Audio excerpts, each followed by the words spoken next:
Me chamo David, sou aluno do quinto período do curso de Letras Português pela Universidade Federal Rural de Pernambuco, do Polo Surubim, semipresencial. Vim aqui apresentar o trabalho referente à primeira VA de literatura brasileira sobre as 3 fases do romantismo no Brasil. Para começar, falarei sobre a primeira fase do romantismo. Chamo muito dessa fase da geração da poesia romântica. Ela é bastante nacionalista, ela tem como característica o ufanismo, que nada mais é do que aquele orgulho pelas raízes, muitas vezes pela pátria, né?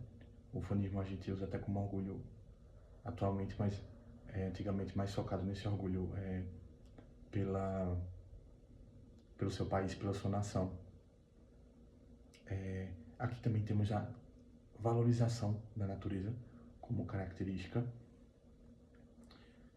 Temos também o amor do romantismo, mas de uma forma até um tanto diferente, porque se formos parar para pensar no romantismo que mais conhecemos, né, do mais popular dos dias de hoje, é diferente desse, porque nesse romantismo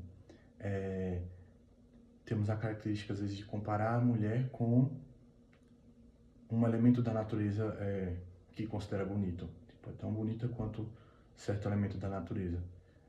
Como característica também dessa primeira fase, temos o sentimentalismo. Essa fase se passou de 1836 até 1852.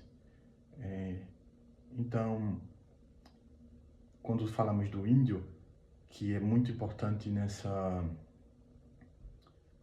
fase, se trata de um índio idealizado, não um índio natural. Então, nessa questão, o índio brasileiro acaba perdendo sua personalidade para seguir características do romantismo de outros países. Então, essa personalidade é um tanto, a identidade indígena, né, é um tanto transfigurada. Nessa questão não consegue, assim, ser respeitada. É como se trouxéssemos um personagem americano, um policial, colocássemos características brasileiras nele, mas toda a personalidade e cultura de um personagem de outro país, né? Aí ficamos dessa forma, né? É um índio sim, mas não com a representatividade necessária para o Brasil, né? Até muitos anos tivemos esse problema, né, da retratação em livros dos brasileiros, né? E brasileiros em livros, filmes, até em jogos, em qualquer tipo de mídia, porque ou estamos sem personalidade ou estamos com a personalidade que as pessoas de fora, né, os estrangeiros, têm a percepção, né, que eles têm perante a gente. Agora eu vou falar da segunda geração do romantismo. Essa fase chamamos de mal do século e ultrarromântica. Primeiramente, por que mal do século? Porque temos características como o pessimismo e a melancolia. Então, nesta fase temos temáticas bastante pesadas, puxadas até para o gótico. Já acompanhando isso, né, também temos a característica do pessimismo. E no que chamamos também dessa fase de ultrarromântica, é porque existe o uso da hipérbole. Então todo amor, toda essa situação, ela é muito exagerada, exacerbada, tipo, até a verbalização disso é feita com, vamos dizer assim, com adjetivos ou de uma forma que intensifique mais. Outra característica é o egocentrismo. O autor, às vezes, o autor, o personagem principal, né? A figura lá principal, ela sempre fala muito de si, do que ela está passando, dos sentimentos que, está, que estão ocorrendo consigo. Como os principais autores, temos Álvares de Azevedo e Casimiro de Abreu. Essa fase se passou nos anos de 1853 até 1870. Essas características dessa segunda fase, elas podem ser apreciadas até os dias de hoje. Na minha percepção, ela fica muito característica como tipo tendência para os dias de hoje, para todos os tipos de, até para a literatura mesmo. Ela não sinto como se ela tivesse envelhecido, né? Essa temática mais obscura, mais gótica, ela permite assim ser considerada atual até hoje, entendeu? Ela é muito chamativa. Considero entre as três fases a mais chamativa. No caso, a mais atual. Agora chegamos na terceira fase do romantismo brasileiro. Ela se passou entre os anos de 1870 até os anos de 1881. Ela é famosa por ser considerada condoreira e também social. Primeiro, a questão de ser considerada condoreira. Pela prática que o pessoal considera, as pessoas acabam comparando com o condor, que é uma ave, do condoreiro, da questão da forma de se portar para verbalizar toda essa literatura. Então, alguns autores iam para o ponto mais alto, né?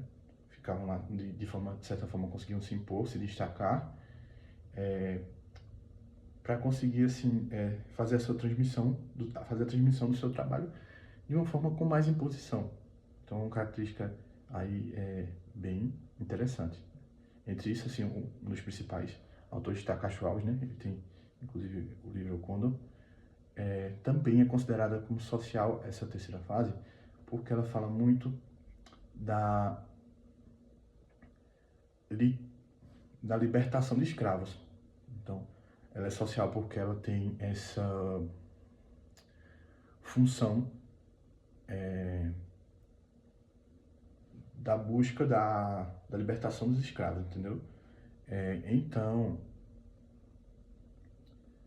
o que acontece poderia até ser considerado uma fase de contracultura, que é uma fase de protestos, e, na prática, a fase mais importante, né? Uma fase de conscientização. As outras a gente conseguimos puxar mais para a literatura tudo fictícia e como para... Não que essa deixe de ser fictícia, mas uma leitura mais... que não vem agregar tanto de conscientização, né? Já nessa não, essa tem um poder, assim, bem maior do que as outras. Com características, temos a linguagem grandiloquente, temos a exaltação do amor e temos o amor mais real. Do que acontece? Como eu falei que a segunda geração ela tem uma tendência de se manter mais recente, principalmente pela questão do amor, ele ser o amor triste, assim, aquele amor inalcançável na segunda geração. E já nesse não, nesta fase conseguimos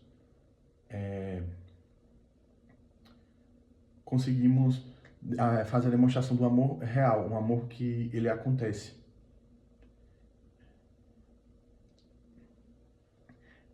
Essa fase ela se passou entre os anos de 1870 a 1881. E nesta fase também podemos destacar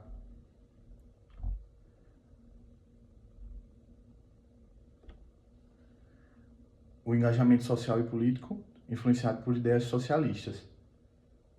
onde ele valoriza liberdade e igualdade, e mais ou menos como eu tinha comentado antes, ele faz essa crítica de injustiças sociais. Então,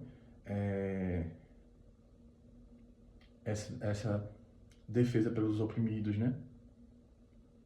E esse combate à monarquia e essa aceitação pela República fazem com que a terceira fase seja a mais importante para, até em suas obras mesmo,